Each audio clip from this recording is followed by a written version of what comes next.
Vous êtes cadre et vous vous posez des questions sur votre situation professionnelle, vous êtes au bon endroit. Bonjour, je suis Valérie Duesruf, avocate en droit du travail et autrice du livre Quitter son job et négocier son départ. J'accompagne les cadres dirigeants à reprendre le pouvoir sur leur carrière pour mieux décider de leur rebond. Aujourd'hui, nous allons parler de comment négocier après un arrêt maladie. Alors bonne écoute.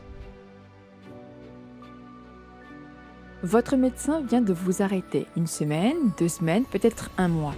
Vous êtes soulagé. Vous allez enfin pouvoir respirer et dormir. Mais laissez-moi vous dire quelque chose que personne ne vous dit. Cet arrêt maladie, ce n'est pas un temps de repos. Peut-être même que vous n'allez pas vous reposer. Peut-être même que vous allez tomber malade parce que là, votre corps qui sent qu'il y a du relâchement, il va se dépêcher de vous sortir toutes les maladies qu'il a mises en stock pour vous obliger à vous arrêter plus longtemps. Alors aujourd'hui, je vais vous montrer comment réagir face à cet arrêt maladie. Comment utiliser ces quelques jours ou semaines d'arrêt pour soit préparer votre retour dans de meilleures conditions, soit préparer votre sortie dans des bonnes conditions. Si vous êtes en arrêt maladie ou sur le point de l'être ou que vous connaissez quelqu'un qui a besoin d'être en arrêt maladie, cet épisode est pour vous. Commençons par le moment où vous sortez du cabinet du médecin. Vous êtes soulagé, ou bien vous culpabilisez d'ailleurs, mais vous avez l'arrêt de travail et donc vous allez pouvoir vous reposer. C'est absolument la priorité des 48 premières heures. Je suis très sérieuse, je ne plaisante pas. Prenez du temps pour vous reposer, pour ne rien faire. Et ça, c'est difficile. Je sais combien c'est difficile d'être inactif, d'accepter le repos. Prenez-le, vous en avez largement besoin. Et pour ça, coupez votre téléphone professionnel. Profitez de ces 2 premiers jours parce qu'à partir du troisième jour, il va falloir commencer à vous poser des questions. Alors, ça peut attendre un petit peu si vous avez un arrêt de 2 semaines ou d'un mois. Si ce n'est qu'une seule semaine, il va falloir vous poser la question dès le troisième jour. Et la question que vous allez devoir vous poser, c'est: est-ce que je veux retourner dans cette entreprise? Pas est-ce que je peux retourner? Est-ce que je dois? Est-ce que je veux retourner dans cette entreprise? Et là, soyez honnête avec vous-même parce que votre réponse va déterminer la suite et donc votre stratégie. Réponse A, oui, je vais y retourner, mais dans des meilleures conditions pour ne pas retomber dans cette difficulté-là. Ok, alors dans ce cas, votre stratégie sera d'utiliser cet arrêt maladie pour préparer un retour aménagé. Là, il faudra étudier les aménagements qui doivent être réalisés en interne pour vous soulager. Soit une réduction de charge, soit un changement de poste en interne, peut-être du télétravail. Bref, quels sont les éléments qui vous permettraient de faire en sorte de ne pas retomber dans les mêmes travers. Option B, c'est fini, je ne veux plus y retourner. Alors, la stratégie sera d'utiliser votre arrêt pour préparer votre sortie. Et réponse C, je ne sais pas. Et ça, c'est OK aussi. Prenez le temps de réfléchir, vous n'êtes pas pressé, mais attention, chaque jour qui passe vous éloigne quand même de la capacité de négocier. Parce que lorsqu'il y a un enlisement dans la situation, c'est pas bon parce que vous perdez aussi après la capacité de décider, vous commencez à être un peu perdu. Ça peut aussi ne pas être bon pour votre morale de rester dans une inactivité subie et forcée. Donc il y a ces différents critères à prendre en considération. Ce que vous devez faire dans les 48-72 heures qui suivent l'arrêt du médecin. Récupérez vos documents personnels si ce n'est pas déjà fait parce que c'est toujours utile, notamment, je ne sais pas si vous mettez sur votre ordinateur professionnel vos documents type sécu, prévoyance, c'est utile de les avoir chez vous pour entreprendre les démarches nécessaires. Mettre votre CV à jour ou du moins réfléchir à ce que vous aimeriez faire par la suite. Quel est ce job qui vous permettrait de mieux vivre, d'être plus aligné et de ne pas tomber de nouveau dans une souffrance au travail. Ensuite, vous allez commencer un journal, c'est-à-dire vous allez y noter tout ce qui s'est passé avant l'arrêt et qui a provoqué l'arrêt. Les situations de stress, les remarques, les surcharges.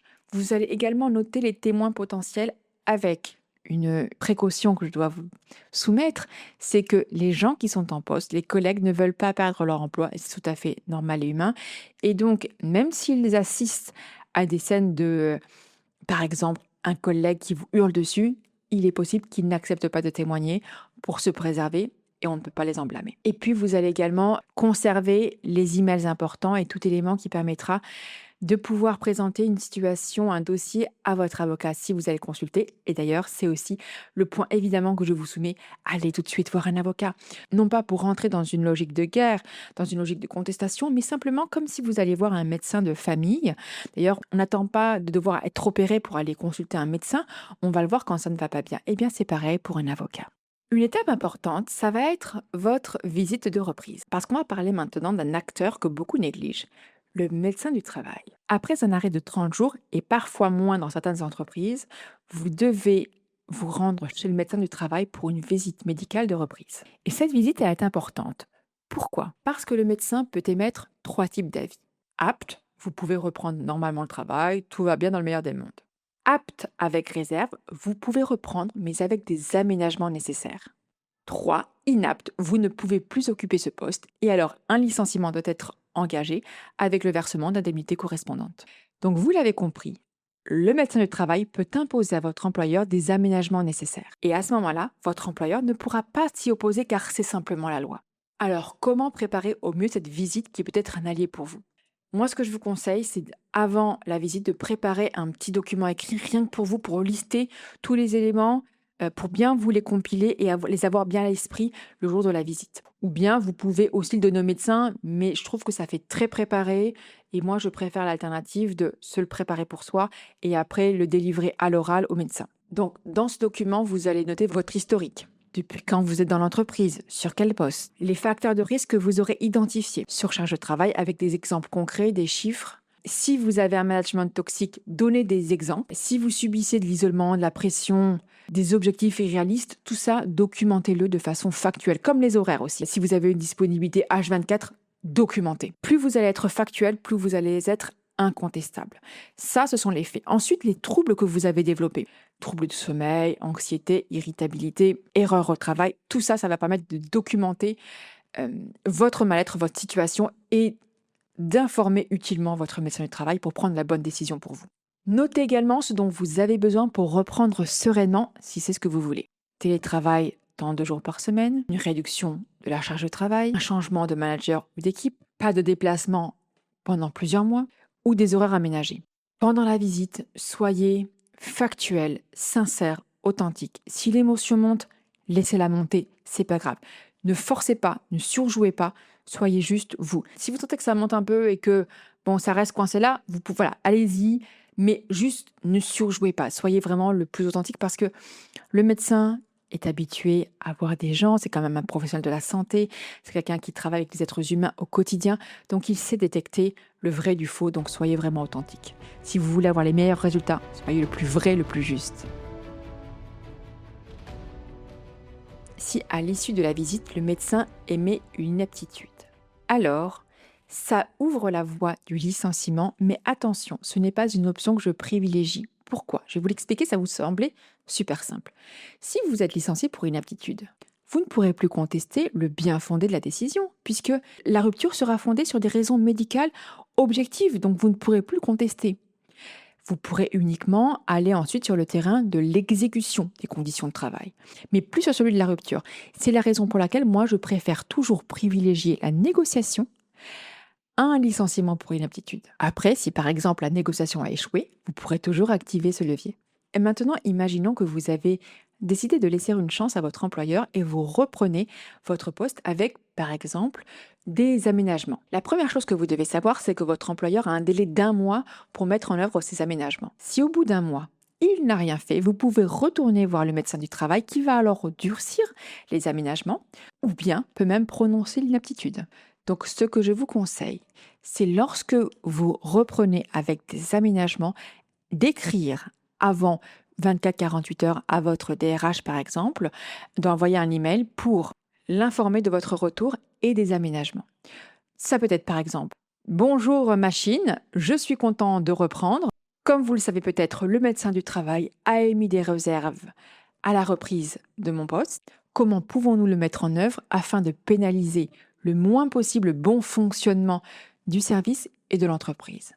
Vous voyez, vous n'êtes pas en train de demander, vous n'êtes pas en train de quémander, vous êtes un professionnel en train de mettre en œuvre une décision médicale, tout simplement. Et ça, c'est imparable.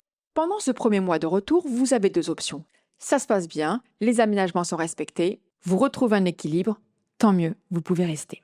Option B, ça ne change rien. Les aménagements ne sont pas respectés, la pression revient et les mêmes problèmes réapparaissent car les mêmes causes produisent les mêmes effets. Alors, vous documentez tout. Chaque manquement, chaque situation problématique. Et au bout d'un mois, vous retournez voir le médecin du travail avec vos nouvelles preuves. Le médecin pourra alors soit durcir les aménagements, soit demander un entretien avec l'employeur, soit passer à une inaptitude. Là, et si ça n'a pas déjà été fait, je vous conseille très vivement de consulter un avocat qui va aborder la meilleure stratégie de négociation. Et en parlant de négociation, abordons le point de la négociation post-arrêt, ce qui est pour moi, vous l'avez compris, la meilleure option. En effet, là, vous êtes dans une position de négociation intéressante et je vous explique pourquoi. D'un point de vue de l'employeur, vous êtes un élément fragile avec un risque de rechute. Risque de rechute égale arrêt à répétition et donc désorganisation et donc baisse de productivité, ce que évidemment l'employeur veut éviter. En plus, lorsqu'on met le médecin du travail dans la boucle, ça ne plaît jamais beaucoup à l'employeur parce qu'il y a un risque d'inaptitude et il y a un risque que le médecin vienne mettre son nez dans le fonctionnement de l'entreprise si plusieurs collaborateurs viennent se plaindre de conditions de travail dégradées.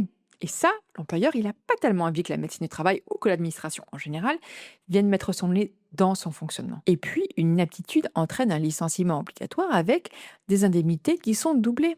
Donc, ça a un coût pour l'entreprise en termes financiers et puis également en termes d'image, puisque ça altère l'image RH de l'entreprise. Et de votre point de vue à vous, eh bien, cet arrêt maladie, c'est venu documenter votre souffrance au travail, qui est donc due à une dégradation de vos conditions de travail, donc directement imputable à l'employeur et non pas un caprice de votre part. Vous avez un levier de négociation et un plan B, qui est l'inaptitude, en cas de refus de négociation. Et vous pouvez éviter tout ça, tous ces problèmes-là à votre employeur par une sortie propre et négociée. Tout en sachant qu'en cas de refus, eh bien, vous avez toujours l'option de l'inaptitude. Donc vous êtes quelque part assez garanti et assez tranquille, ce qui facilite grandement aussi la négociation. Donc, je récapitule. Vous êtes en arrêt maladie ou sur le point de l'être, voici votre plan d'action. Phase 1, les 48-72 premières heures, repos complet. Récupérez les documents importants pour vous. Commencez un journal de bord et décidez est-ce que je veux partir ou est-ce que je veux rester. Phase 2, pendant l'arrêt. Documentez tout.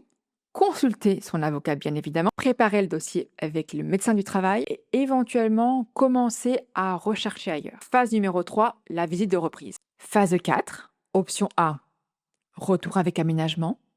Option B, négociation d'un départ. Option C, licenciement pour inaptitude. En conclusion, vous êtes en arrêt, vous respirez enfin, mais ne vous endormez pas. Ces quelques jours ou semaines sont votre fenêtre pour reprendre le contrôle. Soit vous préparez un retour dans des bonnes conditions avec des aménagements, soit vous préparez votre sortie en étant accompagné. Mais ne revenez pas en mode pilote automatique en espérant que tout s'arrange par miracle de soi-même. Ça ne marche pas comme ça. Pas sans aménagement, pas sans changement structurel. Votre arrêt maladie, ce n'est pas une faiblesse, à condition d'être bien accompagné, à condition de le transformer en moment de croissance. Et pour cela, vous pouvez me contacter via le formulaire qui se trouve sur l'onglet Contact de mon site internet. Et si cet épisode vous a intéressé et que vous avez envie de continuer à rester inspiré, je vous invite à vous abonner à ce podcast et à le noter et à mettre un bon commentaire sur les plateformes d'écoute parce que c'est ce qui permet un bon référencement et rayonnement du podcast. Je vous remercie et je vous dis à bientôt.